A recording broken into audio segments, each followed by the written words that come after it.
managing editor for 25 years before I joined BMW in the corporate communications department, and I've been there 15 years.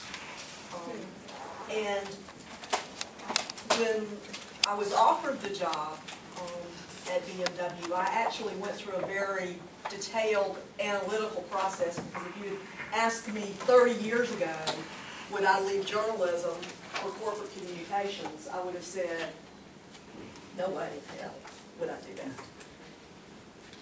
Journalism, newspapers changed. BMW gave me an opportunity to take the skills I had as a reporter, editor, and use those skills in a different arena. The fact that I was a BMW junkie probably helped. And the fact that it was here in South Carolina.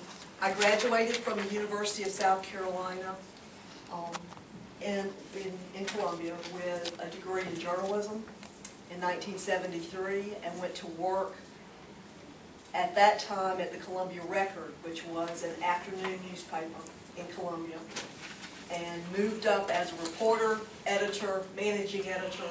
Those two papers, the Columbia Record and the State, were combined.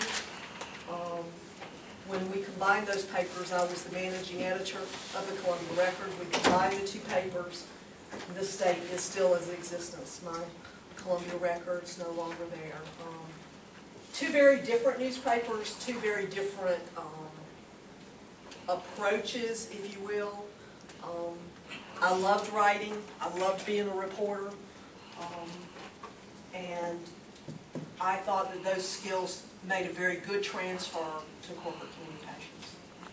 In corporate communications at BMW, I have handled community relations, which is our philanthropic arm, sponsorships, working with organizations in the community, giving back to the community, corporate citizenship. I have worked in media relations as the spokesman for the plant, and handling all journalists, TV crews, etc., coming into the plant to cover it. And at this time, I'm managing all of our internal communications, or associate communications. We call all of the people who work at BMW Manufacturing Associates, and we are a city. We are approaching 7,000 jobs on site, and so it's very important that we communicate within our city as well as externally. And in fact, before we communicate externally, we usually communicate internally. We think it's pretty lousy for somebody who works at BMW for you to walk up and say, oh, we all are building a new car. Have you seen that new car? Have you driven that new car? And they go, well, no. Well, that's not. They are our ambassadors in the community. You probably live in a neighborhood with someone that works at BMW. You probably know somebody that works at BMW. They need to know what's going on because they are an outlet. They are our ambassadors as well. Journalism, news reporting, PR writing, if you will, while they have similarities, they also are somewhat different. I was telling Christy earlier, one of the eye-opening experiences I had as I first arrived at BMW, I get a copy of a story that's being written by a trade publication with a note. Actually, it was to my manager, who also has a journalism background. That says, this is the story. This is the draft of the story for your review. And it said review and edit. And I looked at him and I said, is this real? And he said, well, yeah. I said, I can edit the story.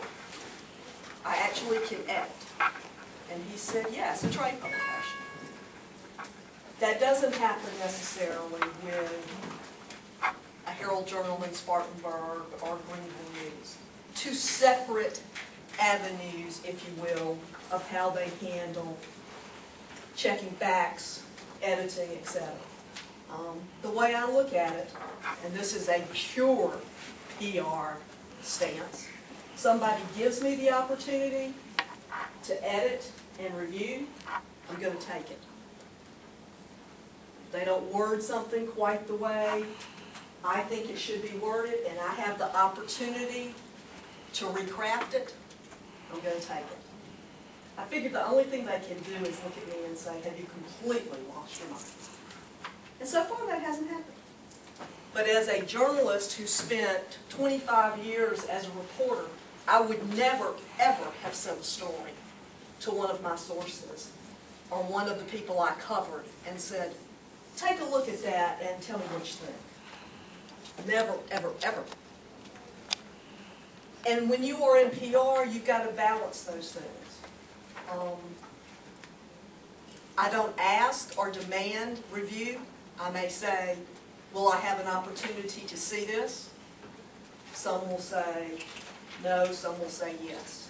I take advantage of that. My job as a public relations person is to explain what happens at BMW, to explain it in a positive way, and if I have something that's negative going on, to put it in a proper context so that readers understand, the men and women who work at the plant understand, and if it's something that is controversial, then why we did what we did and why we did what we did. Does that make sense?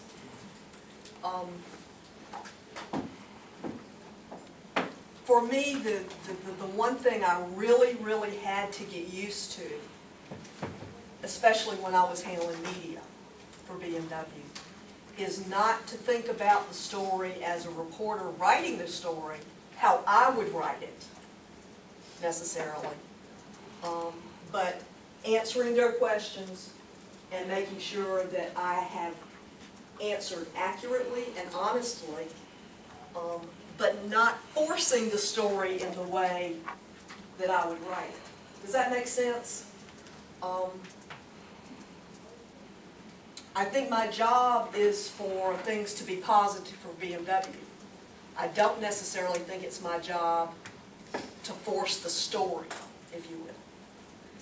You know, I had a reporter call me one time. We were announcing the construction of the Performance Center across from the plant. Performance Center. How many of y'all have been to the plant? Oh, good. The Performance Center is at that time was part of BMW North America, which is a sales subsidiary. Customers could take delivery there. They could do training programs, etc. And at that point, when it was built, which was, I guess, 97, 98, there were two very separate companies, BMW, but two separate subsidiaries. And my department manager had gone to the Spartanburg County Council as a courtesy to tell them that this announcement would be made out of New Jersey, which is where the sales subsidiary is. And just as a courtesy. Well, one of the council members called a reporter, said, did you hear about, et cetera, et cetera. Well, one of the reporters in Greenville got beat on the story. Both the reporters covered BMW. She called me, just very angry, saying, you know, I talked to you yesterday, and I asked you if there was anything else going on, and you told me no. And then this story comes out, and I didn't know anything about it. And I said, well, number one, it's the Spartanburg County Council, and under the Freedom of Information Act, the agenda has to be posted 24 hours ahead of time.